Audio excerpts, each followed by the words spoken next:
Meus irmãos, estamos agora na quarta aula e nessa quarta aula nós estaremos estudando sobre missiologia, pensando da seguinte maneira: missões em seus diversos aspectos. E para estudarmos os diversos aspectos de missões, precisamos considerar o tamanho da seara. O Senhor Jesus Cristo disse que grande é a seara, e meus irmãos, é impossível exagerar o tamanho da seara. Quando a gente pensa no tamanho da seara, a gente está considerando todos os homens, em todos os lugares, até o confim da terra.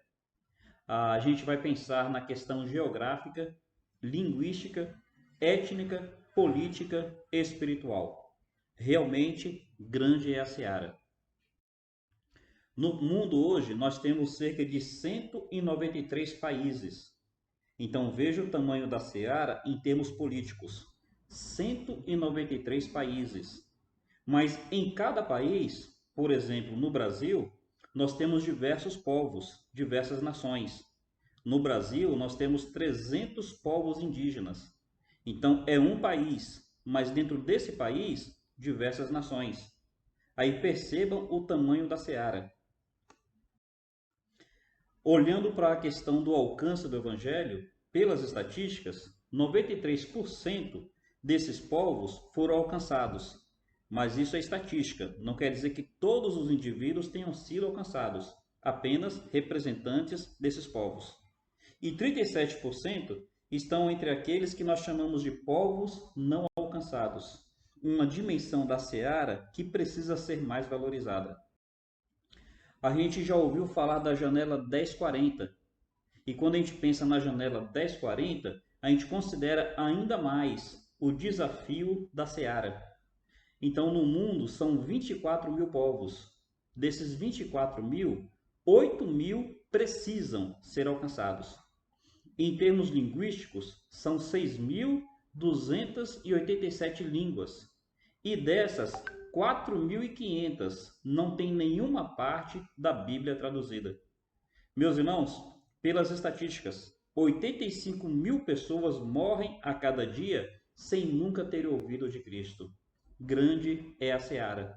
Precisamos considerar missões nos seus diversos aspectos. Consideraremos então essa questão da janela 1040, mas consideramos também os diversos outros aspectos da obra missionária. E a pergunta: por que há tanta coisa ainda a ser alcançada? Eis aqui uma das respostas que é mais significativa. Como os cristãos têm gastado o seu dinheiro? Como tem sido o seu investimento financeiro? E infelizmente nós constatamos que os cristãos gastam mais com coisas supérfluas, como refrigerante, chiclete, cosmético, do que com missões. Meus irmãos, por que a seara ainda tem tanto para ser alcançada? Uma das razões é a prioridade que os cristãos têm tido. Nós gastamos mais com comida supérflua do que com missões. É possível que aquilo que um crente gasta numa pizzaria no final de semana seja mais do que o que ele gasta o ano inteiro com missões. É uma constatação lamentável, mas infelizmente é uma constatação real. Assim, nós precisamos considerar como a grande comissão deve ser desenvolvida. E é o que nós veremos nessa aula. Vamos considerar que missões devem ser na força do Senhor, sempre olhando além, pensando nas competências diversas da grande comissão. A igreja deve ter a visão correta sobre a obra missionária e deve entender o que não é obra missionária. Meus irmãos, é a isso que nós nos proporemos nessa quarta aula. Que o Senhor se agrade em abrir os nossos olhos e inflamar os nossos corações. Que Deus os abençoe.